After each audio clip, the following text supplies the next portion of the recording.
नमस्कार। सावित्रीबाई शिक्षण प्रसारक मंडल संचालित श्रावणलाल मोदी विद्यालय की मैं सह अध्यापिका श्रीमती कड़वे एएस आपके सामने कक्षा 8वीं की हिंदी की पहली कविता हे मातृभूमि यह लेकर प्रस्तुत हूँ।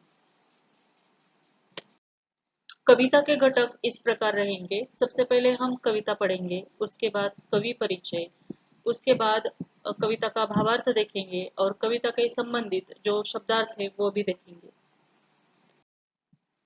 सबसे पहले हम रामप्रसाद बिस्मिल लिखित हे मातृभूमि यह कविता पढ़ेंगे। हे मातृभूमि तेरे चरणों में शीश नवाऊं, मैं भक्ति भेंट अपनी तेरी शरण में लाऊं। माथे पे तू हो चंदन, छाती पे तू हो माला, जीवा पे गीत तू हो मेरा, तेरा ही नाम गाऊं। जिससे सपूत उपजे श्री राम कृष्ण जैसे, उस धूल को मैं तेरी निज शीश पे चढ़ाऊं। माई समुद्र जिसकी पदरज को नित्य धोकर, करता प्रणाम तुझको मैं वे चरण दबाऊं। सेवा में तेरी माता मैं भेदभाव तजकर, वह पुण्य नाम तेरा प्रतिदिन सुनूं सुनाऊं। तेरे ही काम आऊं, तेरा ही मंत्र गाऊं, मन और देह तुम पर बलिदान में जाऊं, मन और देह तुम पर बलिदान में जाऊं। आइए अब देखते हैं कवि परिचय। रामप्रसाद बिस्मिल जी, इनका जन्म शाहजहांपुर उत्तर प्रदेश में 1897 में हुआ था। इनकी मृत्यु 1927 में हुई। रामप्रसाद बिस्मिल जी भारत के महान स्वतंत्रता सेनानी ही नहीं बल्कि उच्च कोटि के कवि, अनुवादक, साहित्यकार भी थे।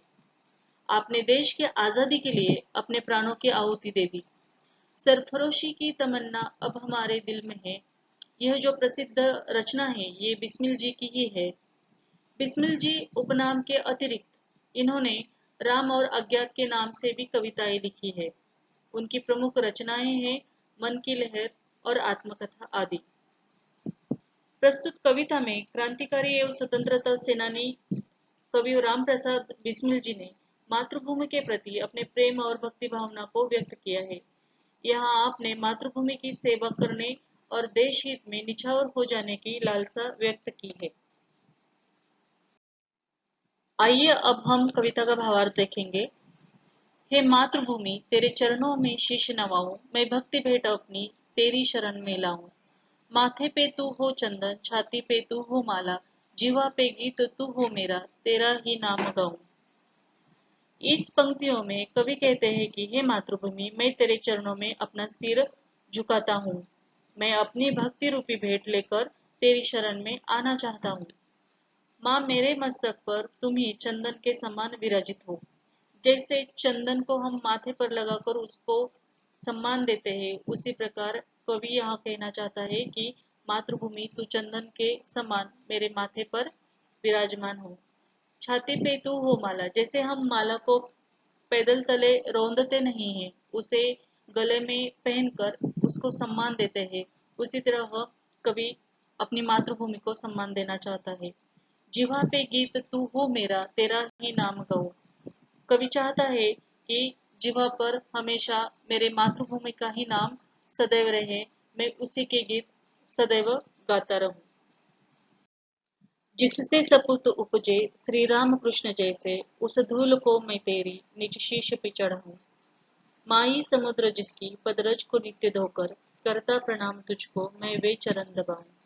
कवि यहाँ पर कहना चाहता है कि अपनी मातृभूमि, अपनी भारत भूमि यह पावन है, क्योंकि यहाँ पर श्री राम और श्री कृष्ण जैसे सपूतों ने जन्म लिया है और इसलिए इस पवित्र भूमि की जो धूल है, जो रज है, उसे कभी अपने शीश पर चढ़ाना चाहते हैं। माई समुद्र जिसकी पदरज को नित्य धोकर, करता प्रणाम तुझको मैं वे चरण दबाऊं। यहाँ पर देखिए भारत को तीनों ओर से समुद्र ने घेरा हुआ है।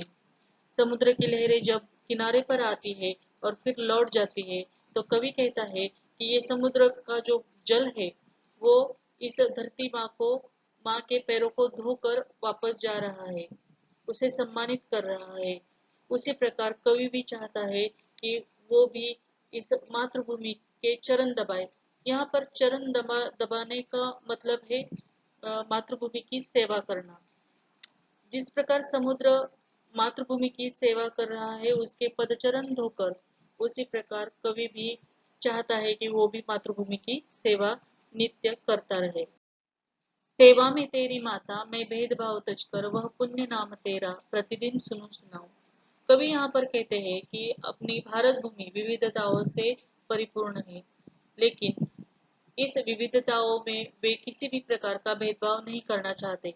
सब प्रकार का भेदभाव तज कर मतलब है त्याग कर, वे मातृभूमि की सेवा करना चाहते हैं। ये पुण्य भूमि है, भारत भूमि पुण्य भूमि है, और इसी का नाम वे सदैव सुनना चाहते हैं और सुनाना चाहते हैं। तेरे ही काम आऊं, तेरा ही मंत्र गाऊं, मन और देह तुम पर बलिदान में जाऊं। कवि कहते हैं कि मैं तेरा ही काम सदैव करता रहूं, तेरा ही मंत्र सदैव गाता रहूं, मेरे हर काम में सिर्फ मातृभूमि हो, और मेरा तन और मन मैं दोनों भी अपने देश के लिए, अपने मातृभूमि के लिए बलिदान इनका देना चाहता हूँ। इस प्रकार आज हमारी ये कविता थी। कविता का भावार्थ था। कविता का भावार्थ हमने देखा। कविता में आए हुए कुछ कठिन शब्दों के अर्थ भी हम यहाँ पर फिर से देखेंगे।